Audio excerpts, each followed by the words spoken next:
Hello Aries, Sun, Moon, Rising, and Venus signs. Kamusta kayo? Sana po nasa mabuti kayong kalagayan. Welcome back po sa Star Tarot. Kung bago kayo dito, welcome din kayo. Thank you for your support. I truly appreciate it. God bless you all po. Maraming salamat po sa mga likes and subscribes ninyo at sa mga iniiwan po ninyong magagandang komento. Napakaganda, nakakapangiti talaga tong 9 of Cups.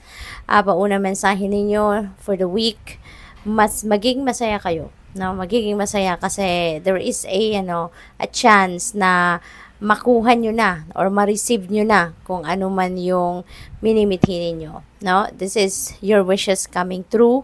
Kaya you will be feeling ecstatic, you will be feeling super excited, super happy, pwede rin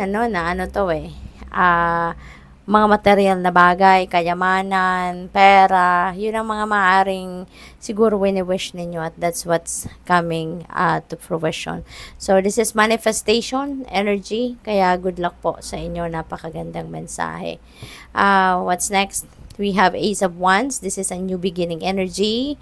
Aries, so meron kayong siguro mga bagong ideas, meron kayong mga bagong plano, meron kayong mga bagong sisimulang bagay-bagay, no? Sa ngayon na, you know what, that is related to your creativity, related to your talents, to your gifts, yung gano'n, So, this is really beautiful kasi parang yung mind ninyo is very juicy sa ngayon. As in, talagang maraming lalabas na creative ideas, yung mga ganon. So, good luck then. We have 7 of Cups. Ayan. So, multiple opportunities ang 7 of Cups. At meron kayong mga pagpipilian. No? Maraming choices na pagpipilian kayo rito.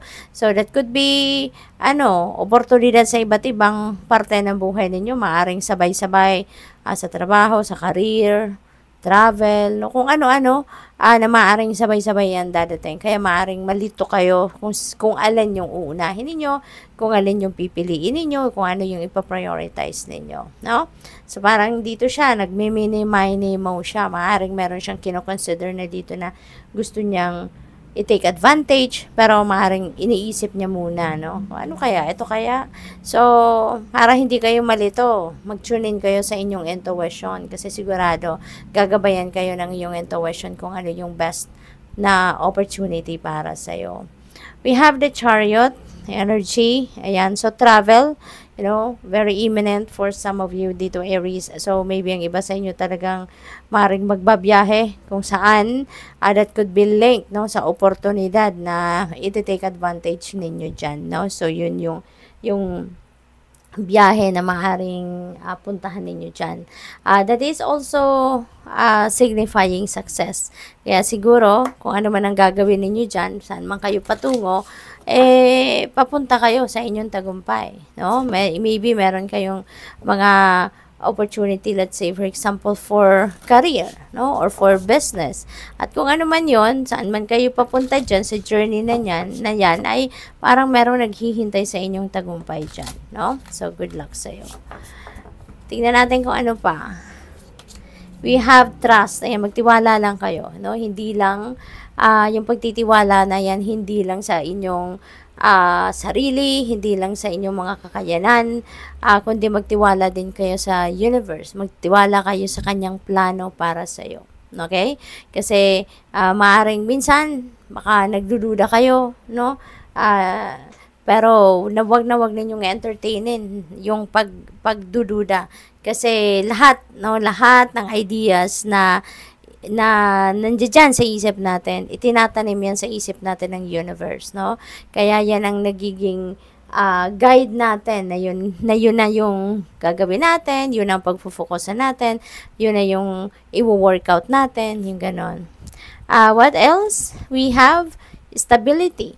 Ayan. So, dito naman sa stability, this is good. Kasi, baka yung focus ng iba sa inyo rito is laying a solid foundation, no? Sa iba't ibang areas ng buhay ninyo, lalo-lalo na pagdating sa pera, pagdating sa inyong trabaho, sa finances ninyo, investments, savings, maaaring yun ang mga gagawin or gagawa ninyo ng paraan sa ngayon, no, na matupad.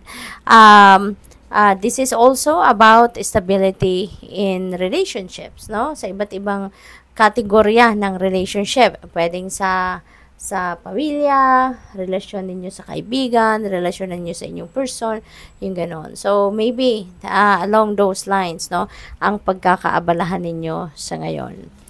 We have generosity. Ayan. So, si Aries, magiging generous. Sa ngayon, siguro naman, dati na kayong generous. Siguro naman, dati na kayong mapagbigay. Dati na kayong nagdo-donate. Dati na kayong nag-share talaga ng kung ano man ang meron kayo. Pero sa ngayon, maaaring nandoon din kayo sa both ends, no, ng generosity. Kasi yung generosity energy has two ends. Yung other end, yung kayo yung giver, kayo yung donor, kayo yung nagtutulong. The other side is kayo yung magre-receive, no? So, probably, baka meron kayong mga kailangan, then sa ibang parte ng buhay ninyo sa ngayon, makukuha ninyo yung tulong na yan, and at the same time, yung makukuha ninyo yung tulong, ay maaaring isi-share din ninyo sa iba. Na maaaring hindi nyo lang yan sasarilinin lahat, bagkus you are also going to share that with other people.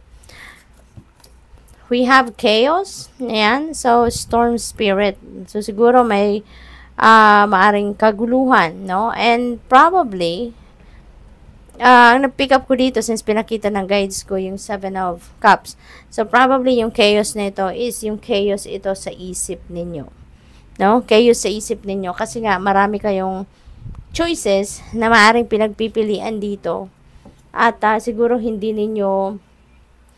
malinaw sa isip ninyo, hindi ninyo ma-figure out kung ano yung kukunin ninyo or kung ano yung iti-take advantage ninyong oportunidad, no? Kaya siguro yung chaos na yan could be chaos sa isip ninyo. Probably then, baka yung isip ninyo, iba yung gusto, tapos yung damdamin ninyo, yung puso ninyo, iba din yung pinipili. So, probably, ganun din ang sitwasyon dyan. So, tignan natin kung ano pa yung mga mensahe para sa'yo for the week.